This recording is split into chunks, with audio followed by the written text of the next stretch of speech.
Hey guys, coming out of my tiny house. I quite literally live in a tiny home with some land. And I have been doing some stuff in the house. So my puppy dog has had to spend some time in the playpen. Which I know it's gonna look bad. I promise she doesn't spend all her time there. It's just when I'm busy. But it's actually really good training for her. Oh, I got this shed door open. And I'm also about to let my birds out for the day. They've been cooped up because we've had some really wet weather. And I don't know if you heard my horse. Now you hear my ducks. She's back there. Hey guys! So it's all, hi baby! It's my puppies looking at me. So yeah, it's very Oklahoma windy. So here's my puppy. Yeah, hey girl. Hey baby. So yeah, she doesn't spend all day in here, but I had to get some stuff done. Yeah, girl. Oh boy, looks like the wind brought in some trash. She's a good girl. Yes. She's just a puppy, so she's got puppy energy. Oh, sit. She knows how to sit, but you know. And now, so I got her out. And I'm gonna let out the birds. Poor things are in mud. Hey. No, that's enough. And the bunnies are doing amazing, by the way.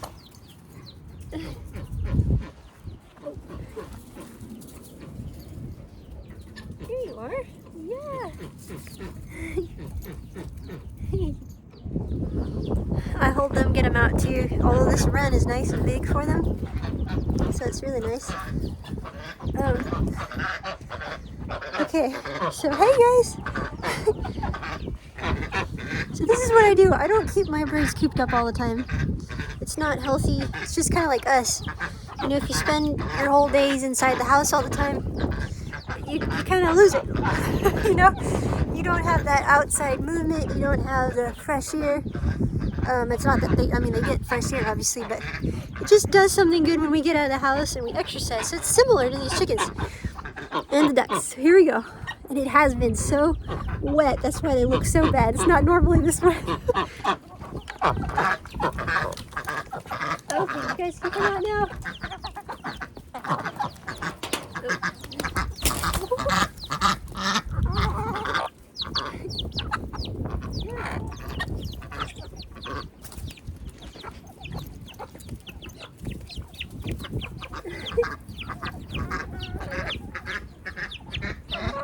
Yeah, baby.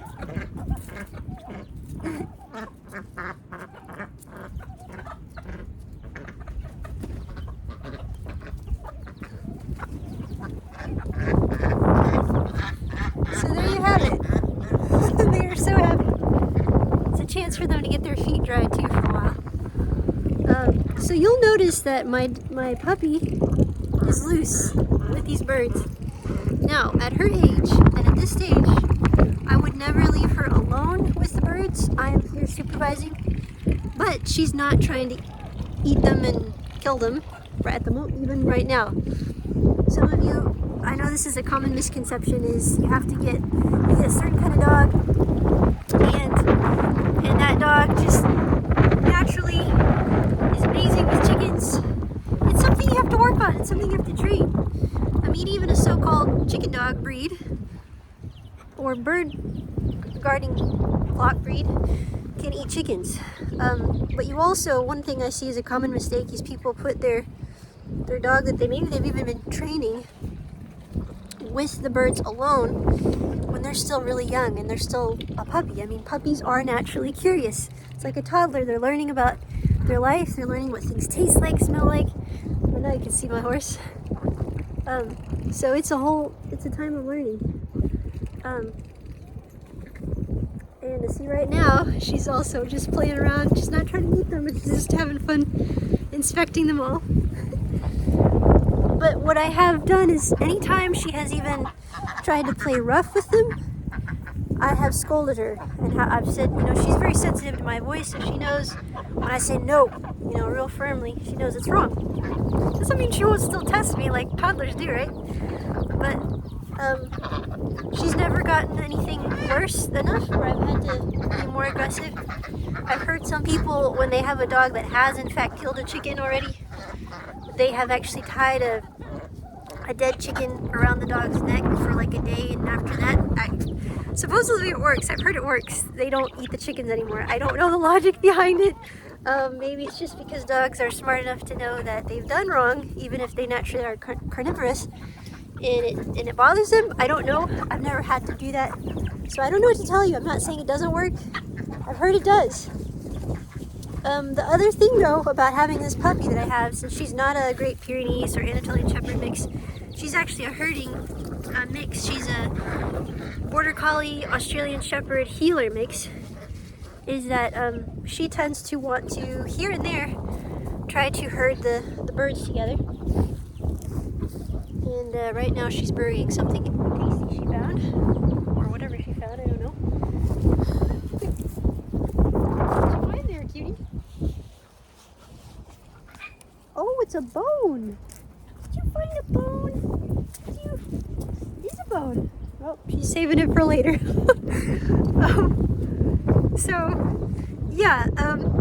So she's not like, this is a great, I feel like she's a great using her as a great opportunity to share that she's not one of those so-called chicken guarding dogs, but she's a herding type dog, but she does tend to take care of the chickens that way, which is great. It's really awesome. As far as trying to keep them together, I'm not saying the chickens like it, but it's just kind of interesting. But she doesn't, so she's never tried to eat them. So then I've seen a lot of great dogs that are sold after killing a chicken, and sadly it's really not the dog's fault. It's how they're trained. It's if they're given too much responsibility too young.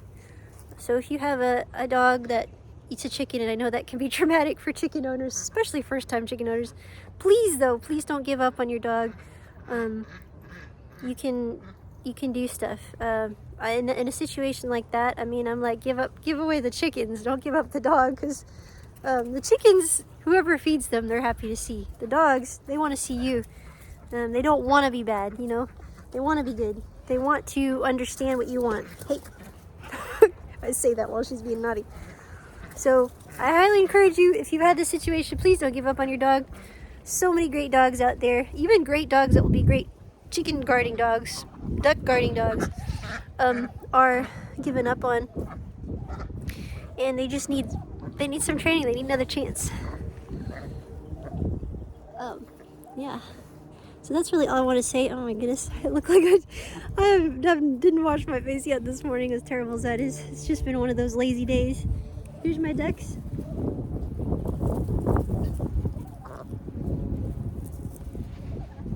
Hey, quack quacks.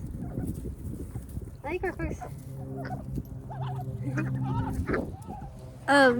One other thing, since I'm thinking about it with the chickens right now, is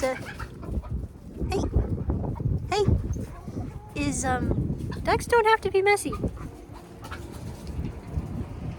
They don't have to be. There's actually a method, if you don't want to have messy ducks, to putting like a kind of like a gate over the water so they can still dip their beak in, because ducks do need to clean their nostrils and all, but that way they don't make a big puddle of a mess all the time. So you can keep ducks. I let my ducks be messy because I just got the 2 of them. I've had more before, but if you are interested in having ducks and you're like, oh, they're so messy, there are ways to not have so much of a mess. I might make a video just about that, but I heard that from another great farmer, Fit Farmer. Actually, you can look at his videos on YouTube. Really great. Their family's awesome. He actually goes through a tutorial about how to make one. So a guard for your water if you want to keep not messy ducks. So anyways, that's all I want to say today. I better take care of these guys, make sure they're set for the night. Thank you for listening, and I'll see you next time. Peace out. Shalom. Paz.